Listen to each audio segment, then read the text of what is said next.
Well, maybe we can start there, Daniel. You watched part of the election debate.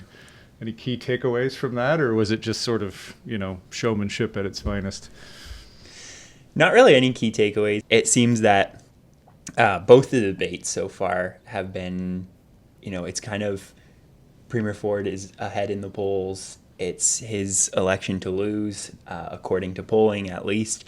And it doesn't seem like the debates have really made a dent in that. I mean, debates often, how much do they actually have a sway over the way people vote? I'm not sure. But it doesn't seem like anything kind of revolutionary came out of them. Mm. The promises have been made. Nothing crazy was said in the debates. I suppose it's kind of an interesting way to throw all the candidates together in the same room, right, where they otherwise wouldn't be. And sometimes you get the rhetoric falls aside, and then they have opportunity to really be like, well, you said this, but actually it's this, right? But yeah, it doesn't sound like that affected too much. It was kind of a first opportunity for the NDP and Liberal leaders as well to be a bit more front and center.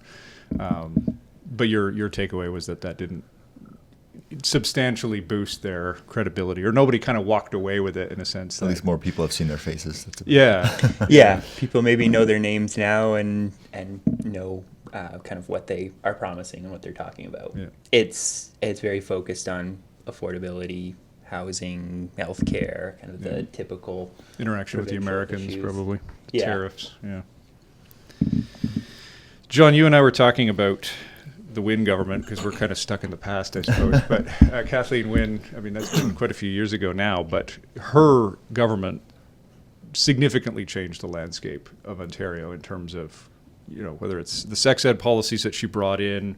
Maybe A, talk about that, and then B, if we've seen any change in the last couple of years to some of those radical shifts in Ontario's, culture, shall we say. Yeah. The Wynne government's quite a striking example of just, using power while you have it to advance an ideological agenda, kind of regardless of what the polls are going to say about that. That was definitely her priority. She was a believer in kind of progressive policies and really pushed them. So her government, we talk about it as passing 5 bills in 5 years, and all of them pushing kind of gender ideology in different areas. So Ontario was the first jurisdiction in North America to add gender identity to its human rights law.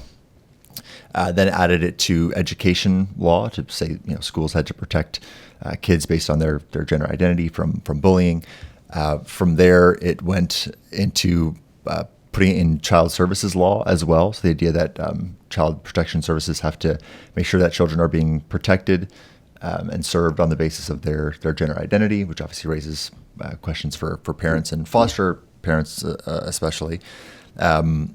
And family law as well, they changed to remove the terms father and mother and natural parents from all Ontario statutes.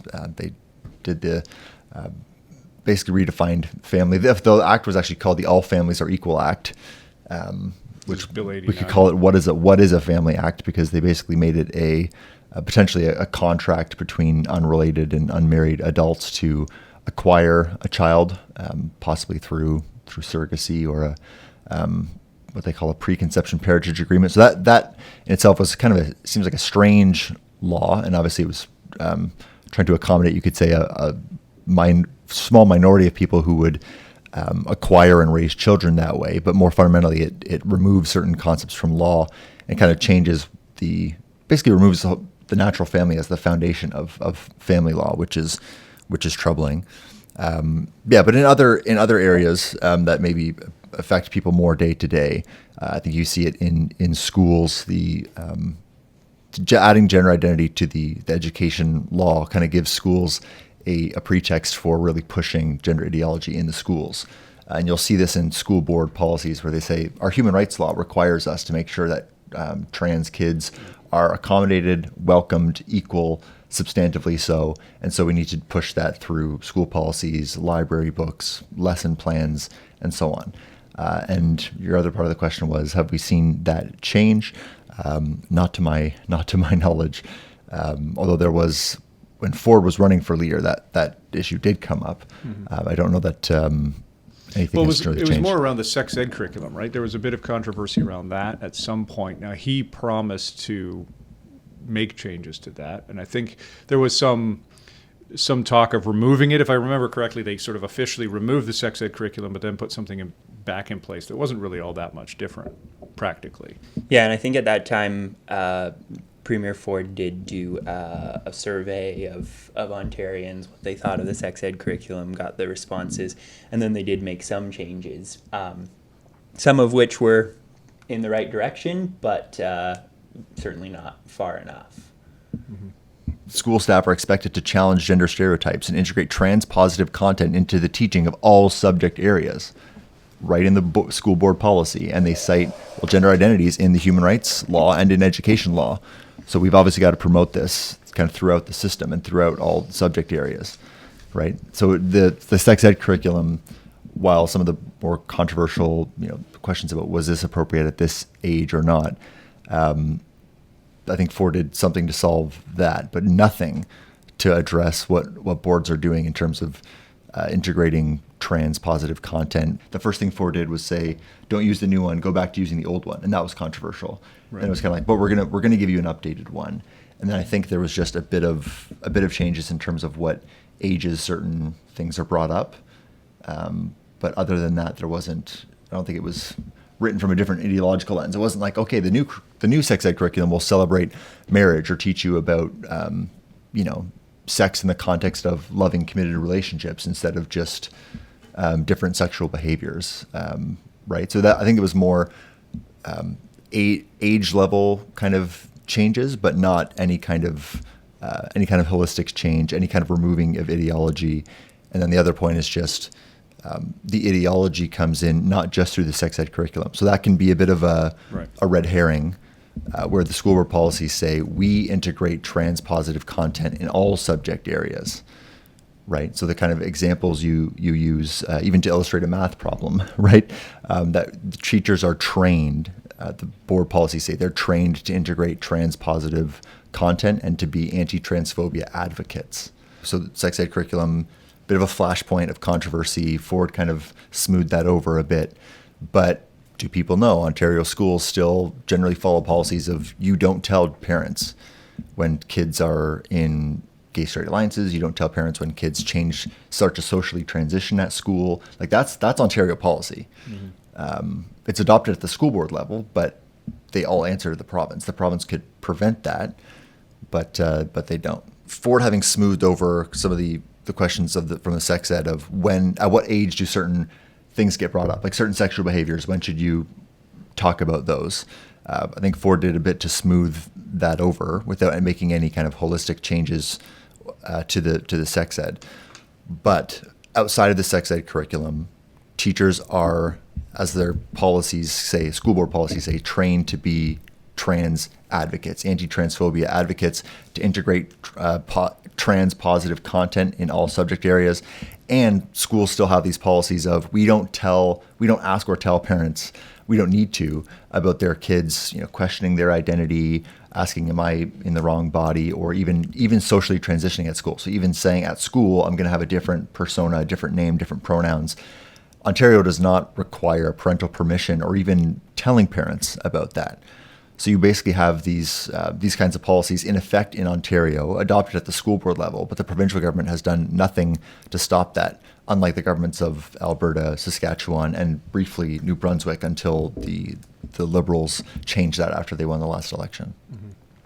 Well, it's interesting because the Ford government's approach to education is kind of a back to basics approach. So they've passed some legislation around, teach STEM, teach your critical mathematics, writing, like some of those, the actual subject matter, but that approach doesn't ultimately address the gender ideology question, because the school boards can continue doing that. There's no policy change on that issue directly, but there is kind of an underlying approach of let's go back to basics, let's keep parents involved, and the minister has said as much, but there's no kind of policy that has matched those, especially the statements to keep parents involved, to make sure that policy change actually happens at the school board level. Right. It's kind of say some things to, kind of placate parents, but do nothing in terms of substantive policy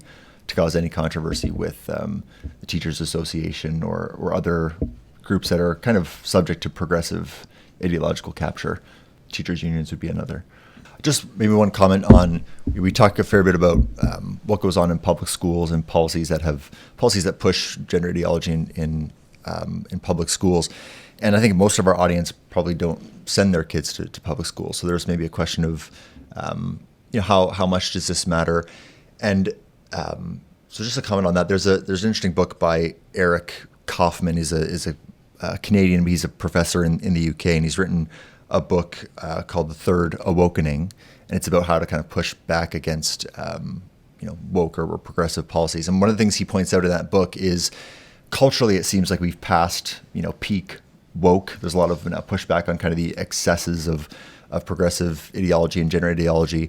What he points out is it's important not to be kind of deceived by that. He says actually research shows that progressive indoctrination in schools works, and it works quite well. So younger generations have significantly more progressive, social Marxism is a term that's used. It's a bit less precise, but these views are being embedded in young adults, and so you can kind of expect a culture that continues to shift against freedom of religion, freedom of expression on these issues if this continues. And so he urges conservatives to actually reform what he calls meaning-making institutions, to actually reform. Especially, he says schools are one of the most important things that if we're indoctrinating children in critical theory, you can expect people who don't have an appreciation for fundamental freedoms, and you can expect a less free society in the future. So that's kind of what he urges, is this is something that's important for society, and you can expect it down the road to affect your freedom to be involved in independent or Christian schooling or homeschooling. And so it matters for us, but it matters for the well-being of our society as well. The school board trustees are important for that. Obviously, we're not voting for trustees in this election, but the Minister of Education has a lot of authority, right. A lot of things that he or she can do over school board policy and kind of navigating that whole system. As we've seen with some other things with the provincial Minister of Education, but it's a big... there's a lot of opportunity there for a Minister of Education to change the conversation as well. I mean, with this, I guess, as on other issues, there's a bit of a question of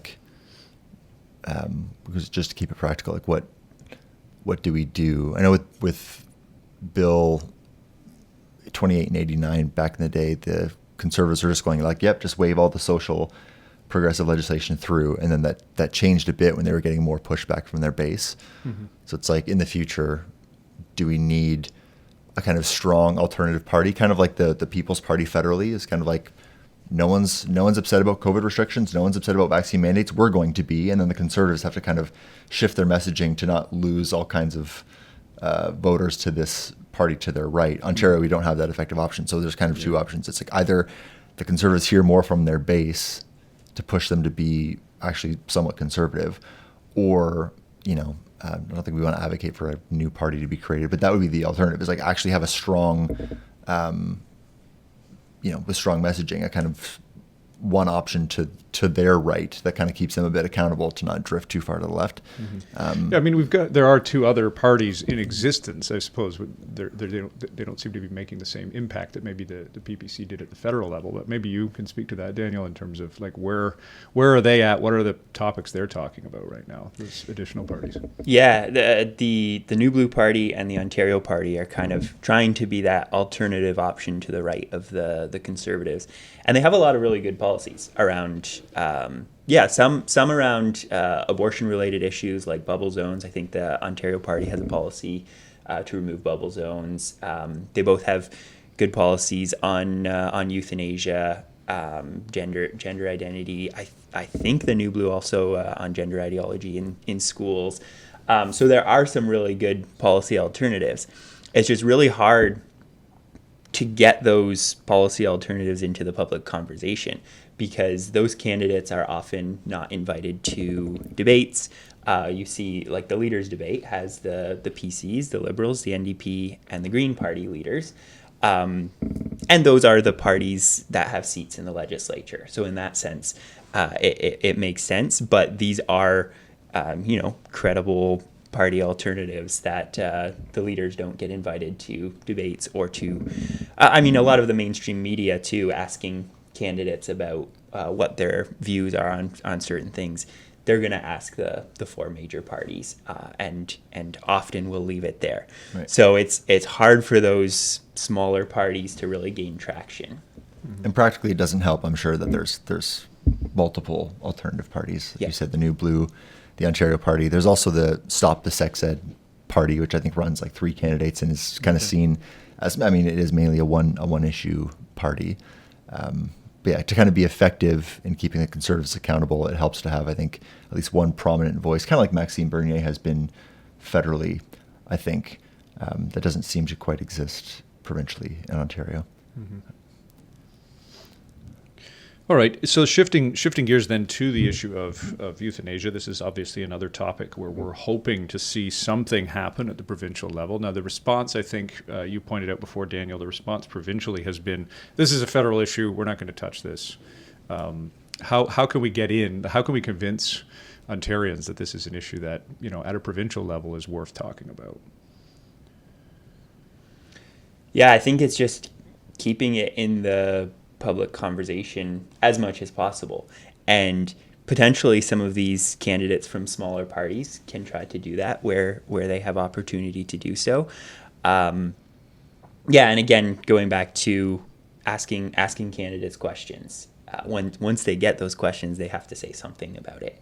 And with some of the stories we've seen about euthanasia and the problems with euthanasia, it gets harder and harder to respond and say, it's not my problem, especially when they're very kind of personal stories about lack of support, meaning someone went and accessed euthanasia. Those kinds of stories, I think, make our candidates think about, okay, what can we actually do within provincial jurisdiction to help resolve this problem. That there's a responsibility for the Ontario government to do something. Yeah. To help. Yeah. And I think one of the interesting points here too is three of the parties, the Greens, NDP, and Liberals, are all promising to double the Ontario disability rate. And I think that's an interesting piece in the conversation about euthanasia too, because we're saying improve supports. Don't make it so that people request to die because of a lack of supports. And that's, when we've talked to some of the opposition parties too, that's kind of their response. Like, okay, let's increase the supports. And disability rates are quite low. I mean, there's a whole other conversation there about policy and how to, welfare and effective welfare system and whatever. But I think it's an interesting point in the sense of increasing those supports so maybe people aren't as likely to choose euthanasia. Right. What other policies at a at a provincial level are possible maybe for an Ontario government that's considering, what they can do? I don't know if you have any thoughts on that. Yeah, I know Daniel's put a paper together kind of summarizing what those are. It's an interesting question legally because we've been keen to kind of point out that, look, this is not an ordinary healthcare matter. Most healthcare decisions are not regulated in the criminal code. In fact, none are. It's just this one. And so we shouldn't think of it as medicine. It's kind of when healthcare ends, you're actually deliberately ending the patient's life and stopping the provision of healthcare. But as Daniel's saying, it is an issue that's clearly tied up with social supports, disability supports, and healthcare. Huge waiting lists, trouble getting the care that people need means that they might be considering euthanasia. And so for that reason, provinces can and should have policies that say, hey, have we actually made available to this person the care that they need before they're going to consider, before euthanasia is even going to be on the table for them? Have they been provided with psychiatric assessment, psychiatric support? Can provinces have waiting periods, for example, or even requirements of independent assessment that go in above and beyond the kind of floor set by the criminal code. It's not enacting criminal law. It's just saying we need to have ethical and professional standards for delivering healthcare, making sure that people's healthcare needs are met. That is provincial responsibility. That is something that the province can do to kind of build on. Again, the criminal code should set a line that says when you don't honor this, you're actually now involved in homicide legally. But surely we can do better than that. And as we've seen, there aren't really any prosecutions for questionable cases. I mean, trying a doctor for homicide is not something a prosecutor is going to do likely and isn't supposed to do unless they have a good likelihood of conviction. And so, again, it's just something that the need has been becoming more and more clear that we need to do better than just this line that is set by the criminal law. And in the last fall, the Ontario Coroner's Office, there was some investigative journalism and found that the Ontario Coroner's Office had identified over 400 cases of possible non-compliance from doctors. So that's over 400 cases where doctors, it's not confirmed, but could have broken the criminal law, which means they should receive some kind of penalty. But in almost all of the cases, the penalty was an email from the coroner's office like, hey, you shouldn't do this, do better. There were a few cases that were sent to the regulatory college for review, and none were sent to the police. So that's something that the provincial government could really tighten up and say, hey, at the very least, doctors, you have to follow the criminal law. But I guess that's where the confusion kind of arises between criminal law versus healthcare policy, right? And I've heard this in other instances as well, where somebody who is going to the police and asking for an investigation into a particular scenario, they're being told, no, this is actually healthcare policy, and so the police don't get involved. But that's just a kind of a clash of those two ideas. The other issue, I guess, at the Ontario level that's been talked about is the issue of conscience rights, too. Conscience rights for doctors specifically. What's going on with that right now? Very little under the Ford government. It is something that Premier Ford promised when he was first elected 7 years ago. And since then, really not much movement on that. It's something that, we certainly continue to advocate on and is important. As one of the big healthcare issues this election is all four major parties are saying we're going to connect everyone to a family doctor in the next 4 years, however much money that costs. And the thing with the conscience policy is that prevents certain doctors from working in Ontario. So that's something that really needs to be emphasized with provincial representatives that, hey, if you want to increase the number of doctors in Ontario, you have to make it a place where they want to work, and especially doctors with a moral compass. Mm-hmm. Yeah. Maybe frame the background for that a little bit. So because the College of Physicians and Surgeons is involved, and that was 7 years ago already. I can't believe it was that long. Yeah. So the policy is set by the College of Physicians and Surgeons of Ontario. They're the body that requires the effective referral, right? So you don't want to do whatever the procedure is.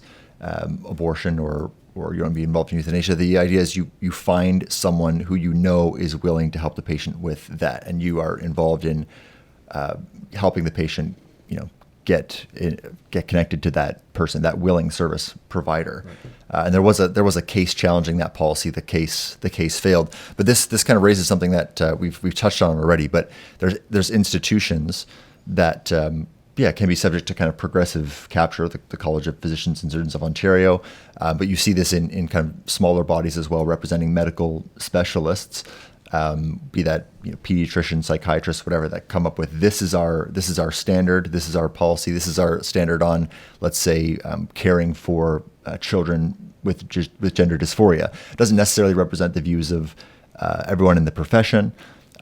But it's those who are involved and committed in taking over those institutions and setting the policies.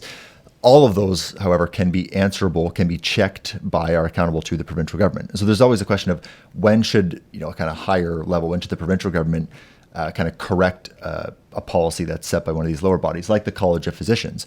And generally, it's probably good that the College of Physicians and Surgeons has some independence. But when they're having policies that say, you physicians, we're not going to honor your conscience, I think there's a place for a government to say, actually, that's bad policy. It's not respecting freedom of conscience, which is a fundamental freedom for one thing. Not all doctors have to hold not necessarily the majority view, but the view of the doctors who kind of are in charge of the college. We're going to be more, let's say, liberal, small L liberal than that. We're going to honor freedom of conscience more. And we're just seeing that come up in other areas as well, where we actually need provincial governments to check the kind of ideological overreach of these bureaucratic bodies, regulatory bodies, and so on. On the issue of abortion now, what's the landscape looking like in Ontario currently? Well, like the rest of Canada, there's certainly no restrictions on it. There's a number of surgical abortion providers in Ontario. Of course, medical abortion is available as well, and the rates of medical or pharmaceutical abortions are rising in Ontario as they are in most of the world. And Ontario also has bubble zones, another treat we got from the Kathleen Wynne government that we've talked about this before, how it basically makes it a crime to attempt to persuade someone to not have an abortion, no matter how peaceful the means that you use, within 50 to 100 meters of an abortion facility, which could include even a pharmacy. So some, like abortion clinics, are kind of included automatically. Other facilities can be added by regulation. And that's something that we haven't seen the Ford government do anything to change. Certainly, obviously, it hasn't repealed it, but even to change it to make the wording somewhat more reasonable or more neutral, right? The idea that you can have pro-choice demonstrations, but not pro-life messaging of any kind in these areas is targeting a specific message, which to civil libertarians should be pretty troubling. That the government says yes to your message, no to your message. When the bubble zone was passed, actually, Colin, you probably remember this. We went over to the Ottawa bubble zone, and there was a pro-choice demonstration happening the day that the bubble zone came into effect across the street. So you have all these picketers, which you think would be more intimidating than the priest who used to sit there quietly with a little sign. But large pro-choice demonstration, police across the street, I suppose, reading the signs. Okay, these look like all pro-choice signs. You're okay. But the pro-life folks obviously couldn't be anywhere near there. So that's still the situation. Have people been charged under that legislation now? Yeah, I know of one. There was a priest charged in Ottawa for he had a sign that actually spoke about freedom of expression on his sign. It didn't even talk about abortion on the sign, but he was arrested for being in the bubble zone with that. That case, I think the charges might have eventually been dropped in that case because they did challenge it. But I haven't heard of others. So it's really fundamentally up to the police to decide whether that law is being broken or not, depending on the message that's being brought. That's right. Wow. Yeah. Okay. Rapid fire round. One policy that in Ontario you'd scrap if you had the chance. The All Families Are Equal Act. I think it has much longer term implications. It's something that I think affected us less, obviously, in the immediate term, but that one's big for me. The foundations of family law. I'll go with bubble zones. It's expanding into other areas now, or at least the conversations about protecting LGBTQ spaces and protecting religious spaces with a bubble zone of their own, and it's just becoming we've got to protect every space from certain types of expression. If you could force every Ontario politician to read one book, what would that be? I'll just go with what I just mentioned. I'd love for Conservatives to read Eric Kaufman's book to tell them why all their what they think might be conservative efforts are bound to fail if they don't address school policy. Daniel, any books? I'll say I don't know what they would. It's hard to say when people are coming to a book from a very different worldview, but I'll say The Rise and Triumph of the Modern Self, Carl Trueman. I thought that was a very helpful history in showing some of the really how some, especially gender ideology stuff has been connected with some of the decline in our society. All right. Thanks very much, guys. Thank you. Thank you.